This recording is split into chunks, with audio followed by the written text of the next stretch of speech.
Hindi rin ako dumaan ng kanon, hindi ako dumaan ng barangay kapitan. I go straight to the point na maging mayor talaga ako. So,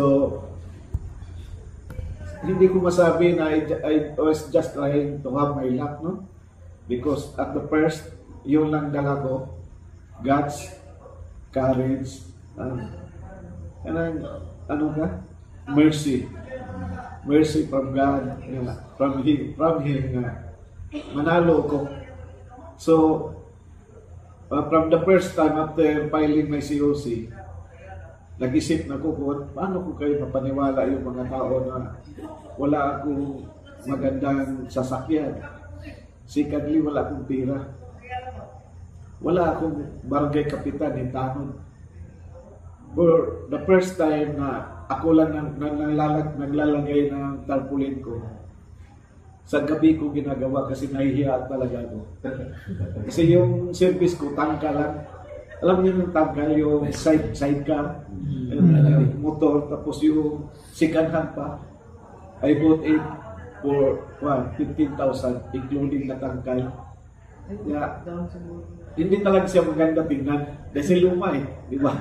Tapos, yun lang, marami ko naririnig na, ay, hindi manalo yan kasi tingnan mo, walang nga pira, hindi ka nakabali na magandang sasakyan. In one time, I went to one barangay, they said that they will extend some assistant for my candidacy. So pumunta ako doon, alam niyo nangyari, nawala sa isip ko na nag-drive pala ako ng tangka pauwi ko sa bayan. Kasi iba nun, hiningian akong bagong Fortuner. Kung hindi Fortuner daw, kahit Wigo lang. Kasi nakakahiya na yung service ko, tangkal. Tapos wala akong pira, kailangan sa coordinator ko, kailangan at least na ako 500. Sa liner ko, at least na ako 300. At every voters, at least 100 each voters. Sus, para ako natulala, sabi ko, ganito ba yun? Tumahimik ko, sabi ko, sa akin lang, hiningi ko lang sa inyo na suportahan mo ako. Emotional ako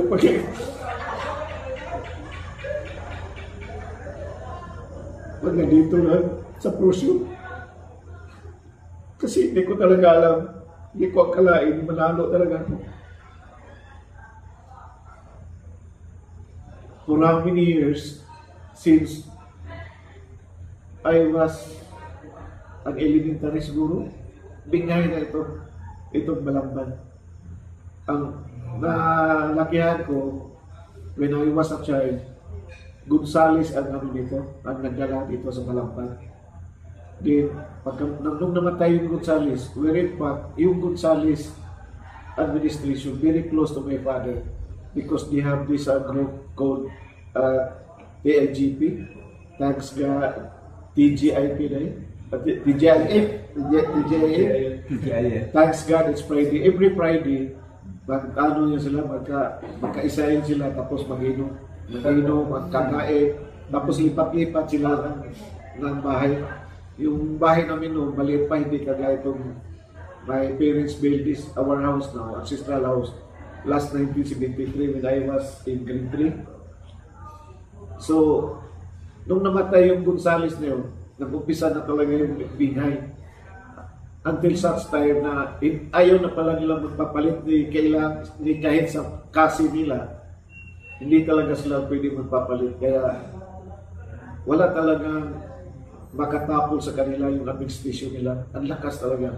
Super because nasa kanila lahat yung mga barangay kapitan, lahat nasa kanilang machinery. Tapos yung mga pinsa nila na mayaman din, hindi kaya silang tibagin kahit buong pinsa nila. Wherein fact yung pinsa nila at si Osmeña before nag-put up ng amount na para bang korporasyon nila kuna na tinalo pa rin sila sa binghay. Ganon ka-strong ang binghay dito. So, years passed by, last election, nag-isip na ko na takbuhan ko talaga to by hope or by crook, win or lose, ako tatakbo. Pero last election, last 2022, natalo ko sa hiya. Sabi ko, ako tatakbo ko. Tapos, hello sir! Sir Bahiti? Sus! Mayor, may contact. Oh, noon, nagkita tayo, ordinaryo pa ako.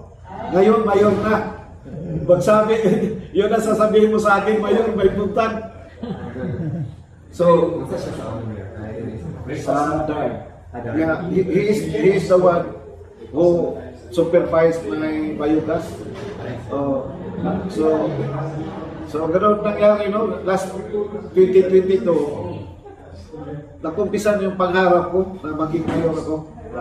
Pero dahil natalo ko sa hiya,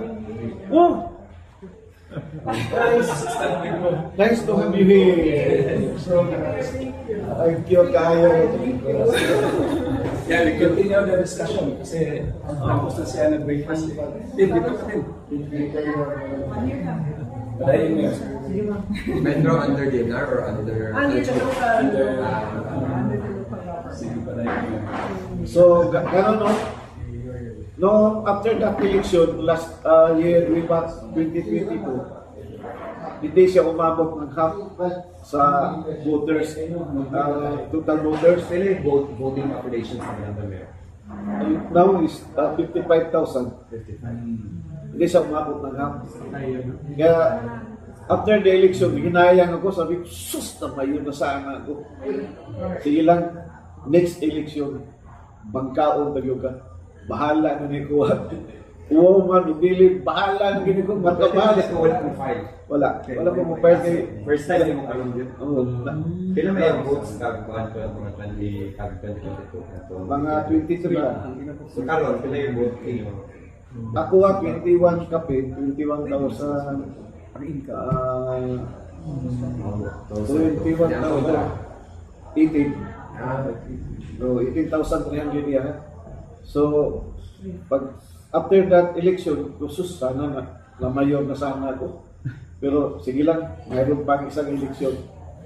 So, a year before, mag 2 years na ako sa operation ko. That is why I have this bank, Colostomy bank. Now, for one, yung sakit ko, Fournier's gangrene. That Fournier's gangrene, one lang yung kanang murag sakit mas dato, di man tagod dato. One lang, rare kung din siya, kanang rare disease. Unang pag-abot na ko dito, no, sa Soto, ni Inco of July 21, mag 2 years na ito ngayong July 29. Ni abot ko dito July 29, pagkakadlaw, gipirahan dahil ko. Kay tungod na kusog kasi mukha paspas mabilis yang magano mag-accumulate. Kaya no, ha? Actually, gangrene parang ano na yun. Bacteria. Dapat pagkunin yun. Okay. Bacteria, ano ng antibiotic. Hindi ko alam. Kaya hindi man ma-explain ng doktor, sabi ko, saan ba nakuha ito doon? Paano ko na sabi niya, basta bacteria lang yan. Pero that bag is, nagkukuha siya already. Ano purpose ng bag from here? Sa dumi ko. Sa waste ko. Automatic na siya dito, pero pwede na siya ibalik. Pwede na siya ngayon ibalik. Natural na. Mabalik na naman ko sa natural. So, nung nasa hospital ako, sabi ko, Lord, kung mabuhay ako, maging mayor talaga ako.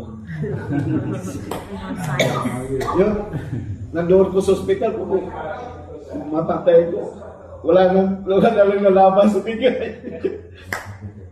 Yung talagang, saya talaga po na, sabi ko, pag mabuhay pa ako dito, Lord, maging mayor talaga ako.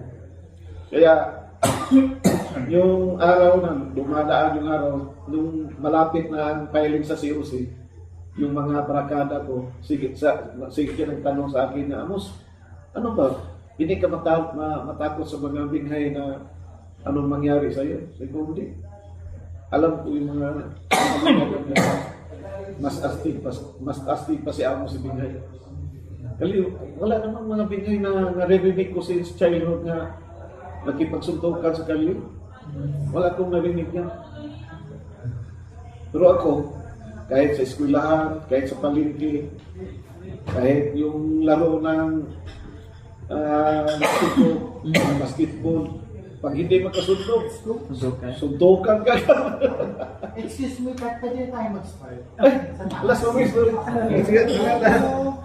Wala na yan.